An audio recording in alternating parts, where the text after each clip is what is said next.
بخشی صاحب، ابھی جس طرح کا ذکر ہوا انگریز کی حکومت میں مذہبی آزادی مل چکی تھی، تو میں یہ بھی چاہوں گا کہ یہ بھی بتائیں کہ اس طرح پہلے حضرت مسیح موعود علیہ السلام نے مغلیہ سلطنت کے ساتھ اور پھر سکھوں کے دور میں ان کے ساتھ مکمل تعاون کیا، تو انگریز کی جب حکومت آتی ہے، سلطنت انگلیشیا جب آتی ہے، تو اس وقت حضرت مسیح موعود علیہ السلام کے جو آباء و اجداد ہیں، آپ کا جو خاندان ہے، اس کا کیا رویہ ہوتا ہے؟ آپ کے خاندان نے سنت نبوی کے مطابق وفا کا رشتہ قائم رکھا ہر لحاظ سے۔ اس کی وجوہات یہ ہیں کہ انگریز کی حکومت کے دو پہلو ہیں، ایک اس کا مذہبی پہلو ہے کہ وہ عیسائی ہے، دوسرا پہلو ان کی حکومت ہے۔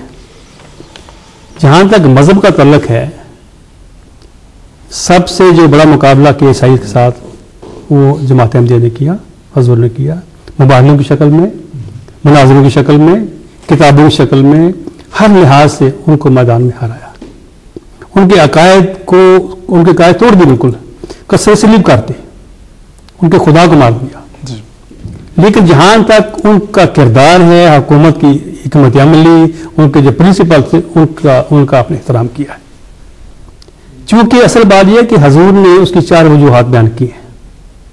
فرماتے ہیں کہ میں اس لیے ان کی تعریف کرتا ہوں کہ انہوں نے مذہبی آزادی دی ہے۔ سکھوں کے دور میں کوئی مذہبی آزادی نہیں تھی۔ شاید آپ کو علم ہو کہ ایک دفعہ ایک بٹالہ کا واقعہ ہے کہ کچھ گائیں ایک مسلمان گھر قریب آ گئی، اور اس مسلمان کو ہٹانے کے لیے تلوار سے کیا تو ایک گائے زخمی ہو گئی۔ اس پر اتنا بڑا لالہ مچایا گیا اور یہ فیصلہ کیا گیا کہ اس مسلمان کو پھانسی دی جائے۔ بات بہت طول پکڑ گئی، پھر یہ فیصلہ ہوا کہ کم از کم اس کا ایک ہاتھ کاٹ دیا جائے۔ جسٹ امیجن کہ اس لوگوں میں کس کا ظلم تھا، مذہب کی آزادی بالکل نہیں تھی۔ پھر ایک اور واقعہ حضور لکھتے ہیں، فرماتے ہیں کہ ایک دفعہ ایک گائے کے ذبح کرنے کے مسئلہ پر 5000 معصوم مسلمانوں کا خون کیا گیا۔ مسجدوں کو ویران کر دیا گیا، مسجدوں میں لوگوں نے بھنگ پینی شروع کر دی، جانور مارنے شروع کر دیے۔ تو یہ صورتحال تھی مذہب کی، اذان کی پابندی تھی۔ لیکن پھر جب انگریز آئے ہیں تو کہتے ہیں کہ ایک دفعہ ایک آدمی کو انگریز نے کہا، اس حکمران نے کہ آپ اذان دو۔ اس نے اذان دی چھوٹی آواز میں، تو اکٹھے ہو گئے لوگ کہ آپ نے اذان۔ پہلے اس کا ایک واقعہ آتا ہے کہ اس نے اذان دی آدمی نے، اور محلے کی بھی نے شکایت کی، دیکھو جی ہمارا تو کھانا تباہ کرتا ہے، وہ کھانا ہمارا پلید ہو جاتا ہے۔ اس نے بلایا، اس نے کہا کیسے بتاؤ، اذان دو۔ اس نے اذان دی، اس نے کہا تمہارا کھانا خراب نہیں ہوا اس کا؟ تو اس سے انہوں نے بتایا کہ اذان جو ہے ان کو اجازت ہے، اجازت ہے اذانیں دیں، ہر شخص کو مذہبی آزادی ہے۔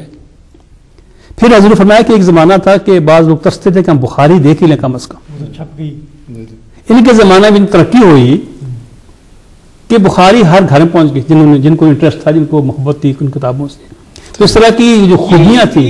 مولانا صاحب میں کروں گا اضافہ اس میں بات میں کہ یہ جو بات حضرت صلی اللہ علیہ وسلم کے مقاصد میں تھی، پروفیسر حمید اللہ، ڈاکٹر حمید اللہ وہ آدمی ہے جس نے ضیاء اللہ کی تقریر وہ لکھی تھی جو 15ویں صدی کے موقع پہ اس نے UN میں کی تھی۔ ڈاکٹر حمید اللہ وہ ہے اسلام کا اسکالر، اس میں اس نے لکھا ہے خطبات باولپور میں کہ حضرت صلی اللہ علیہ وسلم کوئی ریاست بنانے کے لیے نہیں آئے تھے، بنیادی بات تو میسج پہنچانا ہے اسلام کا، اور وہ میسج وہاں انگریز موقع فراہم کر رہے ہیں میسج پہنچانے کا۔ بعضوں کا خیال ہے جتنی دیر تک ریاست کا ڈنڈا ہاتھ میں نہ ہو اتنی دیر تک میسج پہنچ نہیں سکتا۔ تو وہ جب وہ مل گئی آزادی آپ کو، آپ اپنا نقطہ نظر موقف بیان کر سکتے ہیں، باقی حساب تو اللہ نے لینا ہے، کیونکہ کیا میسج پہنچ گیا بات ختم ہوگی۔ تو یہ حضرت مسیح موعود کی دوربینی نگاہوں نے یہ تبدیلی محسوس کر لی تھی، اور انہوں نے اس سے فائدہ اٹھانے کے لیے جو کوششیں تھیں وہ کی، اور انہوں نے اپنا پورا رول ادا کیا۔ تو جس طرح نجاشی کے دربار میں نجاشی کی حضرت تعریف کی جبکہ وہ عیسائی تھا، مذہب عیسائی تھا۔ پھر چونکہ کہ حدیث میں آتا ہے کہ من یشکر الناس یشکر اللہ، جس نے بھی آپ سے اچھا سلوک کیا اس کا شکریہ ادا کرو۔ پھر آپ نے اس کا بدلہ بھی چکایا، اس کی تعریف کی، اس کے لیے دعائیں کی، اس کے لیے جلسہ کیا، اس کی کامیابی پر خوشی کا اظہار کیا. اسی سنت کے اتباع میں حضور نے بھی گورنمنٹ جس کی گورنمنٹ تعریف کی ہے اور امداد بھی کی ہے. انگلش گورنمنٹ کی اسی تناظر میں تعریف بھی کی ہے. درست بات ہے. ٹھیک ہے ناظرین کرام، آج کا پروگرام کا وقت ختم ہو رہا ہے.